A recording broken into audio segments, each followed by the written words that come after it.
Hey guys, how's it going? It's Hody here. So, in this video, I'm just going to cover the Wailing Labyrinth 9. So, kind of how to do it, how to 3-star it, and what sort of team to use to consistently get the clears. So, to 3-star it, it's the same as the Beast Labyrinth. Basically, you've got to clear it in under 3 minutes, and all your Skylanders have to survive.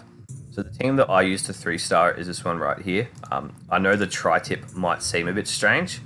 The reason I'm using tri-tip is because of this skill here. So as a single target defense break, when it crits, it goes for a defense break for 4 turns. And his passive is really nice as well. So if an ally drops under 40% HP, they get attack buffed, right? So the idea is, in the boss, he goes first, defense breaks. The elves just go nuts and start laying into the boss. And if the boss AoE cleaves, right, he's going to drop the elves both under 40%. They get an attack buff, and then they can just absolutely shred through the rest of his HP. So I'll give you a bit of a look at the run now, and then I'll go over a few other team comps to use as well. So in this run, for autoing it, I am just using the stealth skill. I'm not using poison spores on stealth elf. For the initial 3-star clear, you're going to want to be using poison spores, and you're going to want to be manualing it, okay? It's not going to be under 3 minutes if you're autoing it. And my god, this is taking a long time to load. I'm really sorry, my computer is just, I don't know, it's not having a good day. Alright, there we go. Alright, so I'll try and let this auto just as much as possible, and if the FPS doesn't pick up, I might restart the video, we'll see. It's alright, it's getting better.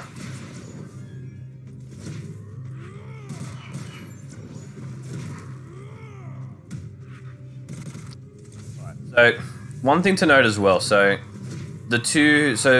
all of the melee units in this, excluding like the one in the middle, can defense break. So after killing the big semi-boss in the middle of the waves, you're going to want to aim the middle unit, sorry, the units, and then aim the mages last. So the general strategy for this is, when you're manualing it, just let these guys, just basically the elves move, and tri-tip doesn't. Only use tri-tip when there's cooldowns, and you have mana left over, right? But the waves, they're not really too much of a problem. Occasionally, one might wipe in it. The reason I bring stealth in is for the waves, for that exact reason, because if stealth elf gets stealth, if he gets defense broken, he dies really quick because he gets aimed. But the waves aren't too much trouble. It's the boss that's the tricky part. So even though I've already 3-starred this, it is kind of inconsistent if I don't babysit it. So I'll show you, for example, I'll drop the defense break now. See if it lands. Oh, I used the wrong skill. See, on my phone they're the other way around. That's where I stuffed up. Alright, we'll queue up stealth, because he's about to use his AoE. When he charges, he's going to AoE. So there we go, stealth. Alright, we're good, I'm pretty sure. Unless the boss goes absolutely ham, but we should be fine. Tri-tip can solo it from about half HP anyway if you get good RNG. Alright, there you go. So that's a run that cleared pretty easily, right? When the elves got low, I think they must have just been off the 40% mark, because if they had hit that 40% mark and they got the attack buff, the boss would have just melted. Kind of the idea, and oh, we are really lagging. I don't know what's wrong with my computer. I might have to restart it after I finish this. Anyway, so the reason you'd kind of want to do Wailing Labyrinth, in my opinion, over going into B10 is, I've just noticed so far that Wailing has quite a lot better drop rates. I've only just started, I 3-starred it last night when I was at my girlfriend's house on my phone. It probably took me about 50 tries to 3-star it. I kept getting 301, or I'd clear it in like 250, but someone would die right at the end. I had one where I cleared it, and I was so excited, but the diminish ticked and killed my elf as the boss died. And oh, it really annoyed me. But the team I want to use to auto this is Whirlwind instead of Tri-tip. I think it will just be way more reliable. Okay, or potentially if I got some rune upgrades or maybe some skill ups, because none of these guys have skill ups, I could use a Nightmare lead and these two, right, to be able to clear it. So these two can clear it easily with Nightmare lead, but on the boss stage is where they struggle. So I'll give you a quick run of it now so you can have a look. This is the team that I think will probably be the quickest to do it, for me at least. And probably the most consistent, once these guys either get some skill ups into them or their rune quality gets better. So Wailing as well, it also drops Fatal set. So Fatal is a rune set, but it gives a 10% crit bonus. So if you have like a stack of 3 of them, so you have 3 Fatal sets on you, it's a 30% crit bonus. So a slot 2 6-star crit rune gives you 35% crit rate when it's fully upgraded. So in my opinion, I think the crit bonus is well worth it, right? Because if you think of it this way, right? So strike runes, you need a 4 set, and 4 set of strike runes give you 25% attack. Okay, now a slot 2 6-star attack rune I think gives you 63%. So what's that? 38% more? 38 or 37? One of the two, right? You guys can do it in your head anyway. Right, so you're getting about 38% more crit rate, sorry, attack from a slot 2 attack rune than you would from the strike set. Now, with a full Fatal set, you're only getting a 5% crit bonus extra than with the Fatal set on a slot 2 crit rate rune. Now, I know I'm kind of like mumbling, but what I'm getting at is you could have a slot 2 attack rune instead of a crit rate rune and just run a full crit rate set, and you would have the 63% attack bonus from the slot 2 rune, and you'd only lose out on 5% crit rate, because just from having the set bonus, you'd already have 30% innately. And even if you don't have the strike set, you only be getting 25% crit from the strike set. Sorry, 25% attack. And from just the slot 2, you're getting 63%, which would normally be a crit rate rune. So if that makes sense, it makes sense in my head. I hope you guys understand what I mean. And come on, Elf, double crit and you've got it, I'm pretty sure. All right, 1. Bugger. Hit Broccoli. No. Oh, no, we're good. We're good. We'll get attacking before he... Alright, I lied, we're not good. I thought we were good. Rip. Alright, I'm pretty sure you guys what I meant. I was kind of like a rune ramble, but that's my way of thinking about it. Triple Fatal set, 30% crit bonus, and then I can just have a slot 2 attack percentage rune. Right, so the attack rune will give me like 60 whatever percent attack it is. I'll look at my runes right now. So I'm going to give you a look at the runes I was using to run this dungeon as well. And just it'll work out as being like way more efficient. I just have to get to the stage about farming them. So attack runes, not there. Bim probably has one, no. Who are my runes on it? Oh my god, my Nox is just dying. Alright, here. Okay. So 62% attack for a slot 2 or slot 6 attack percentage rune, right? Now the strike set gives a 25% attack bonus for 4 runes. So 1 slot 6 or 1 slot 2 attack percentage rune. So say a slot 2 is 62% attack. Now a max crit rate rune is 35%. Now if you have the Fatal set, right, times 3, that's a 30% innate crit rate bonus. You could potentially just remove this if everything was Fatal and you'd still have 30% bonus, right, without including any subs. Then even though you wouldn't have the 25% attack bonus from the strike rune, you could put a 63 or 62 whatever percent Kaboom's was, 62% rune, and you get way more value. So 62%, that's 37 more percent you're getting, right? 37 plus 25, yeah, 62. So you're getting 37% more attack just from farming Fatal sets and using an attack percentage slot 2 instead of a crit rate percentage slot 2. Alright, now I know that's kind of a mouthful, so I'll get into the runes. So this is how my super shots were looking. You want their crit rate as high as possible, especially for the first 3-star clear.